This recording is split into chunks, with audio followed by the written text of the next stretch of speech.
ఎన్టీఆర్ కృష్ణా జిల్లాలో పట్టభద్ర ఎమ్మెల్సీ ఎన్నికల ప్రచార కాకరేగుతుంది. టీడీపీ, జనసేన, బీజేపీ కూటమి బలపరిచిన ఆలపాటి రాజేంద్ర ప్రసాద్, పీడీఎఫ్ బలపరిచిన కేఎస్ లక్ష్మణరావు ప్రధాన అభ్యర్థులుగా ఎమ్మెల్సీ ఎన్నికల్లో తలపడబోతున్నారు.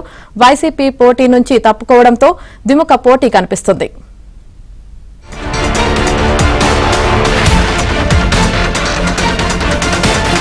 కూటమి తరపున పోటీ చేస్తున్న ఆలపాటి, పీడీఎఫ్ తరపున పోటీ చేస్తున్న కేఎస్ లక్ష్మణరావు ఇద్దరు ఉమ్మడి కృష్ణా జిల్లాకు చెందిన వారు కాదు.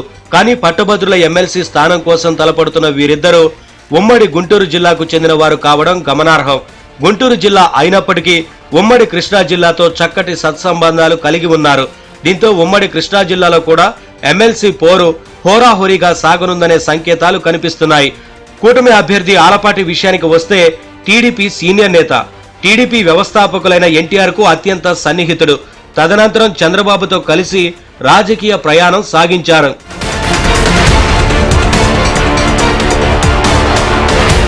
స్వాతంత్ర్య సమరయోధుడు ఆలపాటి శివరామకృష్ణ తనయుడు ఆలపాటి రాజేంద్ర ప్రసాద్. గుంటూరు జిల్లాలో జన్మించిన ఆలపాటి అదే జిల్లాలో ప్రాథమిక విద్యను పూర్తి చేశారు. విద్యార్థిగా ఉన్న సమయంలో స్టూడెంట్స్ వర్కింగ్ కాంగ్రెస్ కమిటీ అధ్యక్షునిగా పనిచేశారు. ఉన్నత విద్యగా బిఎల్ చేశారు. 1984 అసెంబ్లీ ఎన్నికలలో మొదటిసారిగా వేమూరు నియోజకవర్గం నుంచి పోటీ చేసి గెలుపొందారు. రెండో దఫా 1999లో కూడా పోటీ చేసి గెలిచారు. రెండోసారి గెలిచిన సందర్భంలో చంద్రబాబు కేబినెట్ లో విద్యాశాఖ మంత్రిగా 2 ఏళ్లు పనిచేశారు. ఆ తర్వాత 2004, 2009 ఎన్నికల్లో ఓడినా 2014లో తిరిగి ఆయన విజయం సాధించారు. 2019లో ఓటమి పాలయ్యారు. 2024లో తెనాలి నుంచి పోటీ చేయాలనుకున్న కూటమి పొత్తులో భాగంగా ఆ సీటును నాదెండ్ల మనోహర్ కు కేటాయించడం జరిగింది.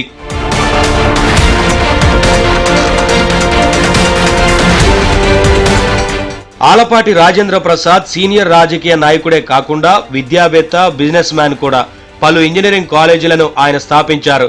ప్రజల్లో మంచి పలుకుబడి ఉన్న ఆయన్ను ప్రస్తుతం కృష్ణా, గుంటూరు పట్టభద్ర ఎమ్మెల్సీ స్థానం తరపున కూటమి ప్రభుత్వం బరిలోకి దింపింది. ఆలపాటి రాజేంద్ర ప్రసాద్ బలమైన రాజకీయ నాయకుడు కావడంతో పాటు అందరితో సత్సంబంధాలు కలిగి ఉండటంతో ఆయన్ను సరైన అభ్యర్థిగా టీడీపీ అధిష్టానం భావించింది. నామినేషన్లకు ముందే ఆలపాటి రాజేంద్ర ప్రసాద్ ప్రచారాన్ని హోరెత్తిస్తున్నారు. ఆత్మీయ సమ్మేళనాలతో పట్టభద్రులతో మమేకమవుతున్నారు. ఆలపాటి విజయానికి కూటమి భాగస్వామ్య పక్షాలు కలిసికట్టుగా పనిచేస్తున్నాయి. రాజకీయ పార్టీల నేతలు, ప్రజాప్రతినిధులు కృషి చేస్తున్నారు.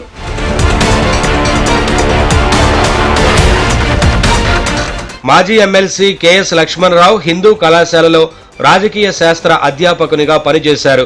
యూటీఎఫ్ లో చురుగ్గా ఉంటూ ఉపాధ్యాయుల హక్కులు, ప్రయోజనాల కోసం అనేక ఉద్యమాలకు నాయకత్వం వహించారు. 2007లో తొలిసారిగా కృష్ణా, గుంటూరు ఉపాధ్యాయ నియోజకవర్గం నుంచి పోటీ చేసి తిరుగులేని మెజారిటీతో గెలుపొందారు. 2009 ఎన్నికల్లో కూడా ఉపాధ్యాయ ఎమ్మెల్సీకి పోటీపడి భారీ మెజారిటీతో విజయం సాధించారు. మూడోసారి 2015లో కూడా పోటీ చేసి అనూహ్యంగా ఆ ఎన్నికలలో లక్ష్మణరావు ఓటమి చెందారు.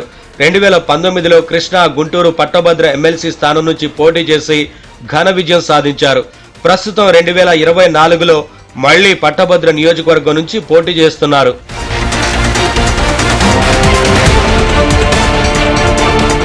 లక్ష్మణరావు హిందూ కాలేజీ లెక్చరర్ గానే కాకుండా గ్రూప్ 1 పరీక్షలు, ఐఏఎస్లు కావాలనుకునే వారికి కూడా ఉచిత శిక్షణ ఇచ్చేవారు.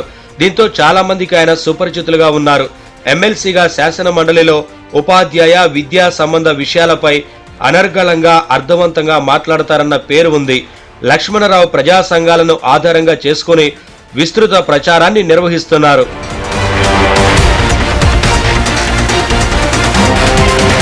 ప్రస్తుత ఎమ్మెల్సీ ఎన్నికల్లో ఇద్దరూ కూడా ఉద్దండులు కావడంతో వీరి మధ్య పోటీ హోరాహోరీగా ఉండే పరిస్థితి కనిపిస్తోంది.